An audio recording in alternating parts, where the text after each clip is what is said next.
శ్రీ గురుభ్యో నమః. హరి ఓం గం గణపతయే నమః. ఓం జ్ఞానానందమయం దేవం నిర్మలస్ఫటికాకృతిం ఆధారం సర్వవిద్యానాం శ్రీ హయగ్రీవముపాస్మహే. ఓం శరదిందు సమాకారే పరబ్రహ్మస్వరూపిణే వాసరాపీఠనిలయే సరస్వతీ నమోస్తుతే. ఆదిత్యాయ చ సోమాయ మంగళాయ బుధాయ చ గురుశుక్రశనిభ్యశ్చ రాహవే కేతవే నమః. నవగ్రహ దేవతాయే నమో నమః.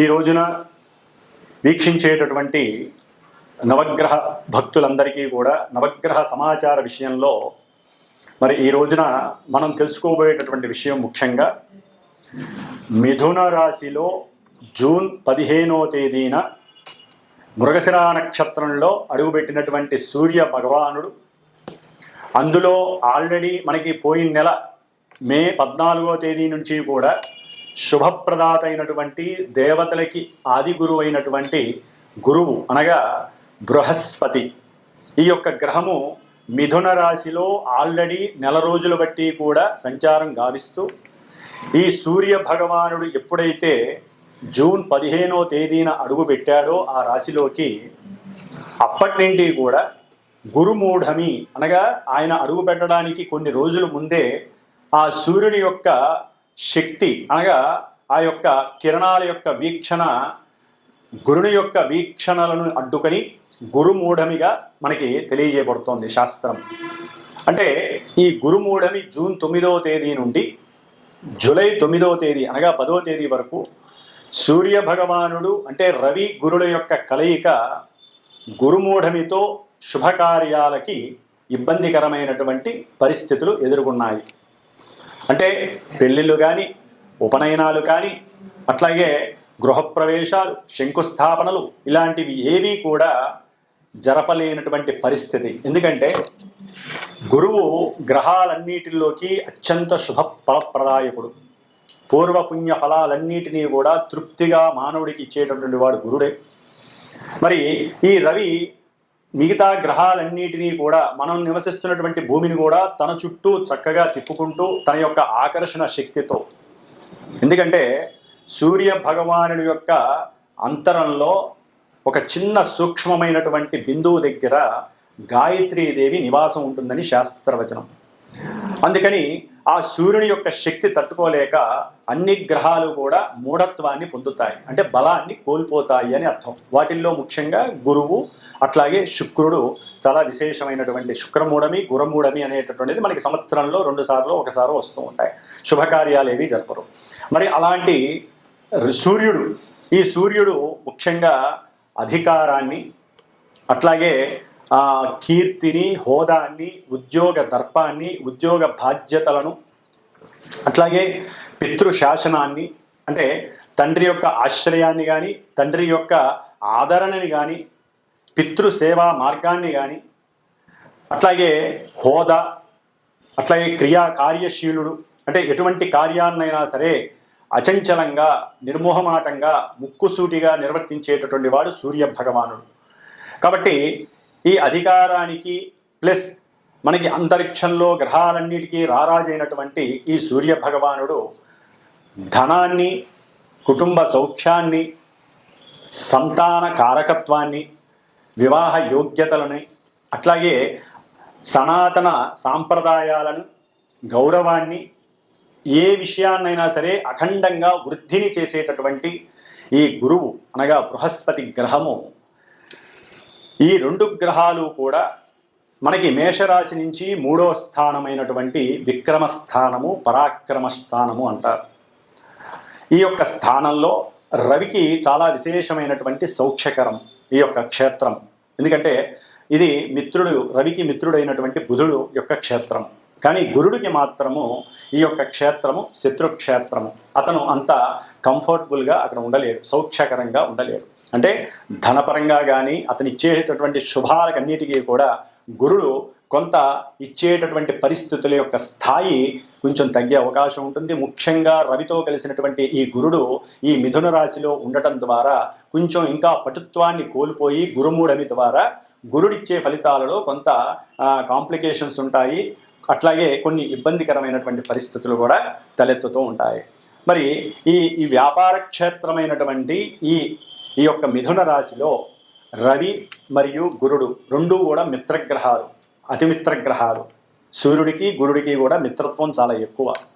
మరి ఈ రెండు మిత్రగ్రహాలు ఈ బుధరాశిలో వ్యాపార క్షేత్రము అంటే లావాదేవీలు, వ్యాపారంలో ఎటువంటి లావాదేవీలైనా సరే ఈ యొక్క క్షేత్రంలో ధనకారకుడైనటువంటి గురుడు, అధికారాన్ని నాయకత్వాన్ని కలిగినటువంటి రవి, ముఖ్యంగా అది ఆ అధికారం అంటే అది పారిశ్రామికవేత్తలు కావచ్చు, లేదా రాజకీయ రంగంలో నిపుణులు కావచ్చు, రాజకీయ రంగంలో చతురతని చేసేటటువంటి పెద్ద పెద్ద నాయకులు కావచ్చు, ఏ పోస్టులో ఉన్నటువంటి వాళ్ళైనా సరే, అట్లాగే ముఖ్యంగా న్యాయస్థాన జడ్జీలు కావచ్చు, టీచర్లు కావచ్చు, వ్యాపారాన్ని ఈ సమయంలో సద్వినియోగం చేసుకునేటటువంటి వారు ఎవరైనా సరే ఈ రవి గురుల్ని ఏ విధంగా ఆరాధిస్తే మంచి జరుగుతుంది, శుభప్రదం అవుతుంది. ఈ నెలన్నాళ్ళు కూడా అంటే జూన్ 15వ తేదీ నుండి జూలై 16వ తేదీ 16వ తేదీ వరకు కూడా ఈ రవి గురుల యొక్క సంగమం అనేటటువంటిది, గురుమూఢం పక్కన పెట్టండి, సంగమం అనేటటువంటిది మనకి మేషరాశ్యాదిగా మీనరాశి పర్యంతం వారు ఉన్నటువంటి స్థానాలను బట్టి, వారు ఉన్నటువంటి మరి నక్షత్రాన్ని బట్టి, అట్లాగే వారికి ఉన్నటువంటి ఆధిపత్య స్థానాన్ని బట్టి కూడా వారు ఎన్నో రకాలైనటువంటి ప్రభావాలని మన జీవితంలో ఈ నెల రోజులు కూడా చూపించే అవకాశం ఉంటుంది.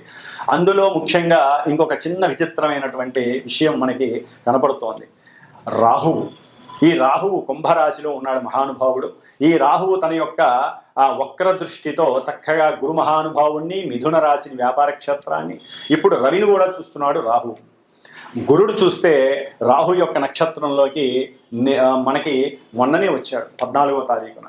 అంటే గురుడికి రాహువుతో అత్యంత సంయోగ స్థితి నడుస్తోంది. దీనినే శాస్త్రరీత్యా గురు చండాలత్వ యోగము అని కూడా అంటారు. గురు చండాలత్వం మహాదోషప్రదం ఇది. అంటే సనాతన ధర్మాన్ని పక్కన పెట్టేటటువంటి తత్వం కలిగి ఉంటారు కొంతమంది జాతకులు. అట్లాగే ధనపరమైనటువంటి ఎన్నో అప్లికేషన్స్ అనేవి జరిగే అవకాశం ఉంటుంది. సెన్సెక్స్, షేర్స్ యొక్క విషయాలలో వృద్ధి జరిగే అవకాశం ఉంటుంది, కానీ కొంత వారి యొక్క జ్ఞానాన్ని కనుక సరిగ్గా యూజ్ చేయకపోతే మటుకు చక్కగా పతనం అయ్యేటటువంటి పరిస్థితి ఉంటుంది. ప్రపంచవ్యాప్తంగా ఈ యొక్క గురు చండాలత్వ యోగం అనేటటువంటిది షేర్ మార్కెట్ మీద కొంచెం ప్రభావితం చూపిస్తుంది అనుకోవడంలో తప్పు లేదు. అట్లాగే న్యాయస్థానాల్లో కూడా అబద్ధపు సాక్ష్యాల ద్వారా కూడా కొంతమంది తప్పు చేసిన వాళ్ళు బయటపడే పరిస్థితులు ఉంటాయి. దాని ద్వారా కూడా కొన్ని విపరీతమైనటువంటి పరిస్థితులు మనకి కనిపించే అవకాశాలు ఈ నెల రోజుల్లో కనిపిస్తున్నాయి. ముఖ్యంగా ఈ యొక్క మిథున రాశిలో రవి ఆరుద్ర నక్షత్రంలోకి వచ్చినప్పుడు, ఆల్రెడీ గురుడు ఆరుద్ర నక్షత్రంలో ఉన్నాడు, రవి చూస్తే కుజ నక్షత్రంలో ఉన్నాడు.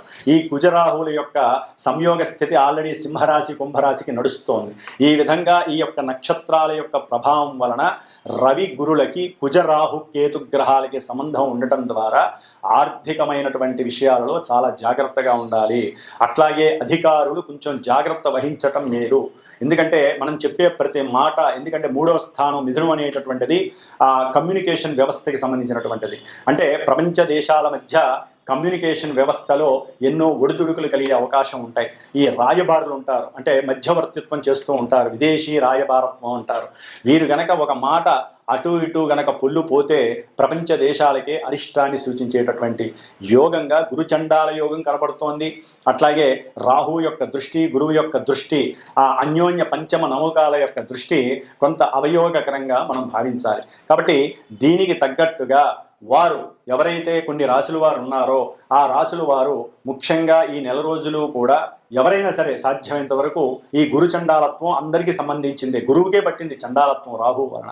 కాబట్టి ఈ చండాలత్వ దోషం పోవడానికి మహన్యాసపూర్వక ఏకాదశ రుద్రాభిషేకాలు కానీ, లేకపోతే శివాలయాలలో గురువారాల పూట, శనివారం పూట కానీ, ఆదివారం పూట కానీ రుద్రాభిషేకాలు, రుద్రార్చనలు చేయించుకోవటం, అట్లాగే కాశీ క్షేత్రమో శ్రీశైల క్షేత్రానికో వెళ్ళి దర్శన భాగ్యాన్ని చేసుకోవడం, అంటే శివుణ్ణి ఎక్కువగా ఆరాధించటం, ఓం శివాయ గురవే నమః అనేటటువంటి మంత్రాన్ని ఎక్కువగా స్మరణ చేయటం ద్వారా వీరికి కలిగేటటువంటి కొన్ని ఇబ్బందికరమైనటువంటి విపత్కరమైనటువంటి ఆటంకాలు, అట్లాగే కొంతమంది పెద్ద పెద్ద వాళ్ళ యొక్క వాళ్ళ నుంచి కలిగేటటువంటి ఇబ్బందుల నుంచి తప్పించుకునేటటువంటి అవకాశం ఎక్కువగా ఉంటుంది.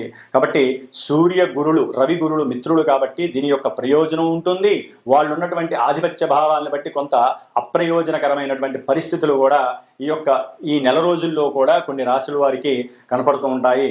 కాబట్టి మేషరాశి నుంచి మీనరాశి వారి వరకు ఏ రాశుల వారికి ఈ రవి గురులు ఇక్కడ ఉండటం ద్వారా శుభాలు జరుగుతాయి, కొంతమందికి ఇబ్బందులు కలుగుతాయి అనేటటువంటి విషయాన్ని మనం చక్కగా తెలుసుకోగలిగితే గనక దానికి తగ్గట్టుగా పరిహారం ఆచరిస్తూ, సింపుల్ పరిహారాలు ఆచరిస్తూ మనం ఈ నెల రోజులు ఈ 2 గ్రహాలు ఇచ్చేటటువంటి ఫలితాలని ఆస్వాదిస్తూ మనం చేసుకునేటటువంటి చిన్న చిన్న పరిహారాల ద్వారా చక్కటి ప్రయోజనాన్ని అట్లాగే రవి ఆత్మశక్తిని ప్రబోధిస్తాడు. అంటే ఆత్మశక్తి ఎక్కడా కూడా నెగ్లెక్ట్ చేయడు. అంత ప్రణాళికల ద్వారా గురుడు కూడా ప్రణాళికాబద్ధంగా చక్కటి లోకజ్ఞానాన్ని ఆస్వాదించి ఆ లోకజ్ఞానాన్ని తను స్వీకరించి వెదజల్లుతూ ఉంటాడు. కాబట్టి ఇప్పుడు కొంచెం బలహీనంగా ఉన్నాడు కాబట్టి గురుడికి ఏం చేయాలో కూడా మనం చూద్దాం. గురువుకి సంబంధించినటువంటి స్తోత్రాన్ని అందరూ కూడా ముఖ్యంగా దత్త ఆరాధన చేయటం, గానుగాపూర్ దర్శనం చేయటం ద్వారా కూడా గురువు ఇచ్చేటటువంటి నెగిటివ్ ఫలితాలు లేకుండా గురు చండాలత్వ యోగ దోషాన్ని మనం ఉపసంహరించుకొని, అట్లాగే ఈ యొక్క రాహు చేత చూడబడుతున్నటువంటి రవి గురుల యొక్క దోషాన్ని పోగొట్టుకునేటటువంటి పరిస్థితి దుర్గాదేవి ఆరాధన చేయడం ద్వారా కూడా రాహుని ఉపశమనం చేయడానికి అవకాశాలు ఉన్నాయి. కాబట్టి సాధ్యమైనంత వరకు అందరూ కూడా దత్త కవచాన్ని కానీ దత్తాత్రేయుడి యొక్క గురు చరిత్ర పారాయణని కానీ ఈ నెల రోజులు కూడా వీలుంటే రోజుకి ఒక పావు గంట కేటాయించి చదివినట్లయితే ఈ గురుగ్రహ జాతకులు కానీ, అట్లాగే గురువు యొక్క రాశులకి సంబంధించిన వారు కానీ, గురు నక్షత్రాలైనటువంటి పునర్వసు, విశాఖ, పూర్వభాద్ర నక్షత్ర జాతకులు కానివ్వండి, ధనస్సు, మీనరాశుల వారు కానివ్వండి, గురు మహర్దశలు, అంతర్దశలు, విదశలు జరుగుతున్న వారు జన్మలగ్న రీత్యా ఉన్నటువంటి పరిస్థితులను బట్టి ఈ గోచారంలో వారికి కొన్ని ఇబ్బందులు కలగడానికి అవకాశం ఉంటాయి. కొంతమందికి అదే అనుకూలమైనటువంటి పరిస్థితులు కూడా కలుగుతాయి. ఏదేమైనప్పటికీ గోచారం అనేటటువంటిది ఒక సూచన మాత్రమే తెలియజేస్తుంది. జన్మజాతకం అనేటటువంటిది దశలు, అంతర్దశలు, మనం పుట్టినప్పుడు ఉన్నటువంటి ఆ యొక్క గ్రహాల యొక్క స్థితిగతులు, అవి ఉన్నటువంటి నక్షత్రాలని బట్టి అవి ఆడేటటువంటి ఆటలో ఈ యొక్క గోచారంలో మనం పావులం అవుతాము. కాబట్టి అప్పుడు జరిగేటటువంటి సిచ్యువేషన్స్ అన్నీ రాసి పెట్టుంటాయి. కాబట్టి గోచారంలో అవి ఏ విధంగా జరుగుతాయి, వాటికి గురువుల ద్వారా అంటే మా ద్వారా సూచించబడినటువంటి పరిహారాలను ఏ విధంగా ఆచరించాలి, వేద మంత్రాలని మనం పట్టుకొని వేలాడాల్సిందే. వేద మంత్రోక్తంగా మాత్రమే గ్రహాలని ఉపసంహరించుకోవాలి. అంటే గ్రహాలు ఇచ్చేటటువంటి నెగిటివ్ రోల్స్ని, నెగిటివ్స్ని కూడా మనం పారద్రోలుకోవాలని వేదశాస్త్రం చెబుతోంది. కాబట్టి శాస్త్రంలో ఈ యొక్క జ్యోతిష్య శాస్త్రం కావచ్చు, మంత్రశాస్త్రం, ఇవన్నీ కూడా అనుసంధానం కలిగి అన్నీ కూడా మన యొక్క రక్షణ కోసమే మన యొక్క ఋషులు కానీ, పూర్వీకులు కానీ, దైవం కానీ మనకి ప్రసాదించినటువంటి వరాలుగా అందరూ తెలుసుకోవాల్సినటువంటి విషయం. కాబట్టి ఇప్పుడు మనకి మేషరాశి నుంచి మీనరాశి వరకు ఏ విధంగా మనకి రవి గురుల యొక్క అనుకూలతలు, ప్రతికూలతలు ఉంటాయో తెలుసుకుందాం. ఓం గం గురవే నమో నమః. కర్కాటక రాశి వారికి జూన్ 15వ తేదీ నుండి జూలై 16వ తేదీ వరకు కూడా ద్వాదశ భావంలో, అంటే మిథున రాశి 12వ భావం అవుతుంది కర్కాటక రాశి వారికి. 12వ భావం అనేటటువంటిది కొంత శారీరక నలతలను, అట్లాగే కొన్ని కష్టాలని, కొన్ని ఇబ్బందులని, మనోవ్యధలని, అనుకున్న ప్రతి కార్యక్రమంలో ఆలస్యాన్ని లేదా అసలు కార్యక్రమాన్ని చెడగొట్టడాన్ని కూడా ఈ 12వ భావం అనేది సూచిస్తుంది. ముఖ్యంగా వ్యాపార నష్టాన్ని కూడా తెలియజేసే భావంగా మనం భావించవచ్చు. ఏదైనా సరే నష్టము, కష్టము తెలియజేస్తుంది. అందులో మరి కర్కాటక రాశి వారికి షష్ఠాధిపతి, భాగ్యాధిపతి అయినటువంటి గురు మహాదేవుడు 12వ భావంలో ఉండటం అనేటటువంటిది ఒక విశేషమైనటువంటి పరిస్థితి. అంటే వ్యాపారంలో ఎవరైనా సరే శత్రువులు ఉన్నట్లయితే వారిని నివృత్తి చేయడానికి వీరి యొక్క ఆలోచన శక్తి పెంచుకునే సందర్భం ఈ యొక్క నెల రోజులుగా మీరు భావించాలి కర్కాటక రాశి వారు. అట్లాగే పూర్వజన్మ సుకృతాలన్నీ కూడా ఈ నెల రోజుల్లో మీకు అఖండమైనటువంటి ఆత్మస్థైర్యాన్ని, ఆత్మశక్తిని పెంచే విధంగా లోక వ్యవహార జ్ఞానాన్ని మీరు తృప్తిగా స్వీకరించేటటువంటి విధి విధానాలని కూడా ఈ 12వ స్థానంలో ఉన్నటువంటి గురుడు ద్వితీయాధిపతి అయినటువంటి రవితో కలవటం ద్వారా ఆర్థికంగా, వ్యాపారంలో కొంత ఇబ్బందులు, పెట్టుబడుల్లో కొంత తారతమ్యము, ప్రభుత్వ విధి విధానాల వలన కొంత జాప్యము. అంటే ఒక సమయంలో మీరు పెట్టుబడి పెట్టుకుందాం అనుకుంటారు, అన్నీ చూసుకుంటారు, సమయానికి ప్రభుత్వానికి సంబంధించినటువంటి విధి విశేషాల పరంగా మీకు కొంత డిసప్పాయింట్మెంట్ కలుగుతుంది. అంటే సరైనటువంటి సమయానికి వారి పరంగా ఎటువంటి సంతకాలు కానివ్వండి, వారి నుండి ఎటువంటి మాట కానివ్వండి మీకు లభించకపోవచ్చు. దాని ద్వారా వ్యాపారంలో ధన నష్టం కలుగుతుందని భావన మీకు ఎదురవుతుంది. ఆ సందర్భంలోనే మనకి భాగ్యాధిపతి మీకు లైన్లోకి వచ్చేస్తాడు. అప్పుడే దైవ ఉపాసన అనేటటువంటిది మిమ్మల్ని పూర్తిగా కాపాడుతుంది. ఇప్పటి వరకు మీరు చేసుకున్నటువంటి ఉపాసనా బలం ఏదైతే ఇంట్లో శ్రీరామ అనుకున్నారో, లేకపోతే దత్తాత్రేయ అనుకున్నారో, లేకపోతే దుర్గాదేవి అనుకున్నారో, ఏదో పూజ అయితే చేసి ఉంటారు కదా, అదంతా కూడా ఇప్పుడు మిమ్మల్ని రక్షించగలిగేటటువంటి పరిస్థితి ఈ రవి గురుల యొక్క సంయోగం అనేటటువంటిది 12వ స్థానంలో ఉండటం ద్వారా ఆర్థికంగా నష్టపోయేటటువంటి, వ్యాపారంలో నష్టపోయేటటువంటి పరిస్థితిని, ప్రభుత్వ విధి విధానాల ద్వారా మీకు కొంత అపోజిషన్గా ఉన్నటువంటి ప్రతికూలమైనటువంటి భావాలని కొంత రక్షించుకునేటటువంటి శక్తి సామర్థ్యాలని, అట్లాగే వ్యాపారంలో పోటీతత్వము. మీరు 10 రూపాయలు కొటేషన్ వేస్తారు వ్యాపారంలో, అవతల వ్యక్తి 10 రూపాయలు వేస్తాడు, 12 రూపాయలు వేస్తాడు. దాన్ని తట్టుకునేటటువంటి శక్తి మీరు మీ తండ్రిని చక్కగా ఆయన యొక్క పాద నమస్కారాలు చేసుకోవడం ద్వారా, అంటే దగ్గరలో అందుబాటులో ఉంటే పాద నమస్కారం, లేదా తండ్రి యొక్క సలహా, అతని యొక్క అనుభవాన్ని మీరు గనక పుణిగిపుచ్చుకుంటే, వారి యొక్క అనుభవాన్ని మీరు గనక తెలుసుకోగలిగితే, తండ్రితో రోజు 5 నిమిషాలన్నా కర్కాటక రాశి వారు గనక మాట్లాడితే మీ వ్యాపారంలో వారి యొక్క ఆలోచన శక్తి కానివ్వండి, అట్లాగే తండ్రి యొక్క భాగ్య బలం అంటే వారి యొక్క ఉపాసనా బలం కానివ్వండి, మరి మీకు జీవాన్ని ఇచ్చినటువంటి వాడు తండ్రే కాబట్టి తండ్రి యొక్క ఆలోచన పుష్కలంగా కలిగి ఈ కర్కాటక రాశి వారికి చక్కటి పరిస్థితులు ఎదురవుతాయి.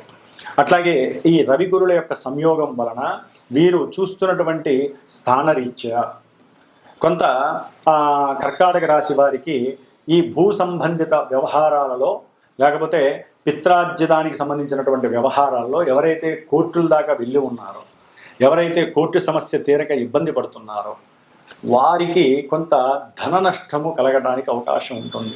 ఎందుకంటే మనకి లీడర్లు, లాయర్లు, మహానుభావులు వాళ్ళు ఉంటారు. వారు అటు ఇటు మెలికలు వేయటం. ఎందుకంటే ఇక్కడ రాహు యొక్క అనుగ్రహత మీకు లేదు, అష్టమ రాహు అయ్యాడు, భయభ్రాంతులు గురి చేస్తారు వాళ్ళు. అట్లాగే వ్యాపారపరమైనటువంటి కొన్ని లిటిగేషన్స్ కూడా మిమ్మల్ని ఇబ్బంది పెట్టే పరిస్థితి, ఆర్థికంగా నష్టపోయే పరిస్థితి, ఒక్కోసారి కష్టతరమైనటువంటి పరిస్థితి కూడా కలుగజేస్తుంది. ఈ యొక్క ధనపరంగా కావచ్చు, గవర్నమెంట్ వ్యవస్థ పరంగా కావచ్చు, కుటుంబ పరంగా కూడా ఒక్కోసారి మాట చెల్లుబాటు కానటువంటి పరిస్థితి మీకు ఎదురవుతుంది. తండ్రితో చికాకులు ఎదురయ్యే అవకాశం ఉంటుంది. ప్రభుత్వ చిక్కులు మీకు ఎదురయ్యే అవకాశం ఉంటుంది. కాబట్టి ఈ రవి గురుల యొక్క సంయోగం మా 12వ స్థానంలో కర్కాటక రాశి వారికి ఉండటం ద్వారా ఎన్నో రకాలైనటువంటి ఆర్థిక సమస్యలని కలుగజేస్తుంది. సంతాన పరంగా కూడా కొంత మీకు నెగిటివ్నెస్ని తెచ్చే అవకాశాలు ఎక్కువగా కనిపిస్తున్నాయి. ఏదైనా దూర ప్రాంతాలకి వ్యాపార రీత్యా ప్రయాణాలకి వెళ్ళినా అది సరైన సమయానికి వెళ్ళలేకపోవటం, ప్రయాణాల యందు ఎన్నో ఆకస్మికంగా జరిగేటటువంటి ఇబ్బందుల వలన ఆర్థిక నష్టం కలగటం అనేటటువంటిది జరుగుతుంది. కాబట్టి ఈ కర్కాటక రాశి వారు ముఖ్యంగా రవి గురుడికి సంబంధించినటువంటి స్తోత్రాన్ని కానీ, లేకపోతే ఆదివారం సూర్య భగవానుడికి ఆదిత్య హృదయం చదివి కాస్త గోధుమరవ పాయసం నివేదించేయటం, లేదా ఇద్దరికీ కలిపినటువంటి విష్ణుమూర్తికి కాస్త వడపప్పు అట్లాగే బెల్లంతో కూడినటువంటి పానకాన్ని నైవేద్యం చేయడం, అట్లాగే దుర్గాదేవి ఆరాధన ఎక్కువగా చేయడం ద్వారా వీరిద్దరికీ రాహు వల్ల కలిగినటువంటి చండాలత్వ దోషం, గురు చండాలత్వ దోషం వలన కూడా మీ అప్పులు తీరుద్దాం అనుకుంటారు, ఇంకా వ్యాపారానికి అప్పులు ఎక్కువయ్యే అవకాశం ఉంటుంది. కాబట్టి దుర్గాదేవి ఆరాధన చేయటం చాలా విశేషప్రదమనే చెప్పుకోవాలి. ఓం గం గణపతయే నమో నమః.